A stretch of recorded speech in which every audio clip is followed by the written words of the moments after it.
lalu kemudian mereka akan menguasai dunia. Dia tuliskan langsung di petanya. Biasanya kalau pasukan musuh ingin menghantam negeri kita, dia akan simpan rahasia ini baik-baik. Tapi Yahudi tidak begitu.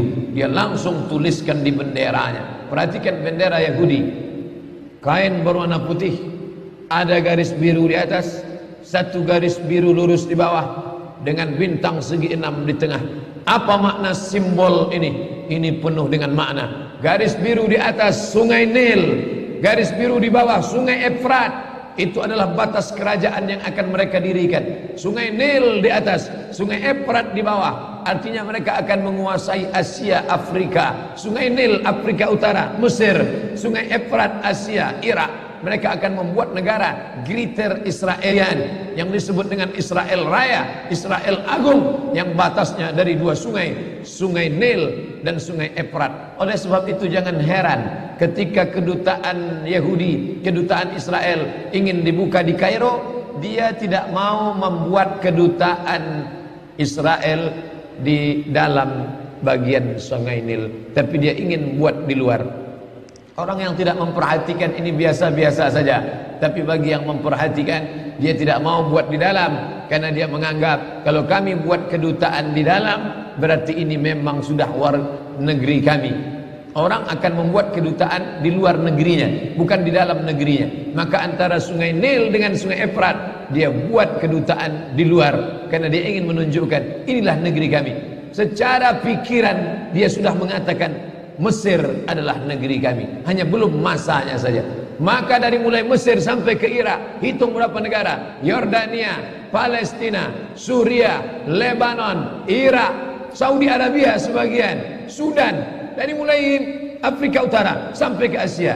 Itu adalah negeri-negeri kami, negeri yang dijanjikan oleh Tuhan. Ardul Mau'un, negeri yang dijanjikan kalian akan kembali ke sana. Menurut mitologi, mitos, pikiran mereka. Tapi mereka meyakininya. Mereka meyakini akan turun Nabi terakhir, Mesias, yang dijanjikan oleh Tuhan mereka. Tapi Mesias itu tidak mau turun sebelum dia melihat ada 5 perkara. Ada 5 hal yang ditunggu, barulah Mesias itu turun. Dan mereka menyiapkan itu dengan persiapan yang sematang-matangnya. Yang pertama, Mesias baru mau turun kalau seluruh Yahudi kembali ke bumi yang dijanjikan. Dan mereka betul-betul kembali ke bumi yang dijanjikan itu. 1946 mereka berusaha sekuat mungkin, bagaimana supaya kita bisa kembali. Yang penting balik kampung, yang penting kita balik ke negeri kita, karena Mesias tidak mau turun kalau kita tidak bisa kembali. Berusaha sekuat tenaga, jumpai sultan-sultan Islam yang bisa dibeli, tapi umat Islam tidak bisa dibeli. Iman mereka terlalu mahal untuk dibeli. Mereka sudah menjual nyawa mereka, diri mereka dalam kuasa Allah Subhanahu wa taala, karena mereka yakin innallaha ashtara minal mu'minin, Allah sudah membeli dari orang mukminin amwalahum, harta mereka, wa anfusahum, nyawa mereka, bi anna lahumul jannah, mereka sudah dibeli dengan surga. Nyawa yang ada dalam dirimu bukan milikmu, hartamu, mobilmu, rumahmu bukan punyamu, itu semua punya Allah. Sudah lama dibeli Allah, sebelum kau lahir ke dunia sudah dibeli Allah. Dibeli dengan apa? Dengan surga. Barang yang sudah dijual tidak boleh dijual 2 kali.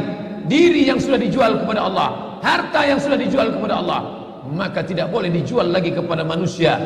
Raja-raja, sultan-sultan Islam tidak mau menjual, tapi mereka licik. Mereka gunakan anak bangsa umat Islam yang kulitnya sama dengan kita, yang wajahnya sama dengan kita, yang bahasanya sama dengan kita. Mustafa Kemal Atatürk bukan orang Yahudi, bukan orang kafir, orang Islam. Bahasanya bahasa Turki, wajahnya wajah Turki, tapi dia yang menggulingkan kesultanan Turki. 1924 berakhir khilafah Islamiyah, lemah umat Islam. Di saat itulah mereka mengambil, mencaplok, lalu kemudian akhirnya mereka kembali beramai-ramai.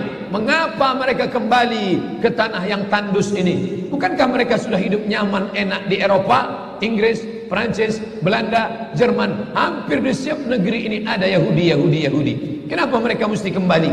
Karena mereka meyakini ini adalah tanah yang dijanjikan oleh Tuhan. Mereka menyebut nenek moyang mereka itu Israel.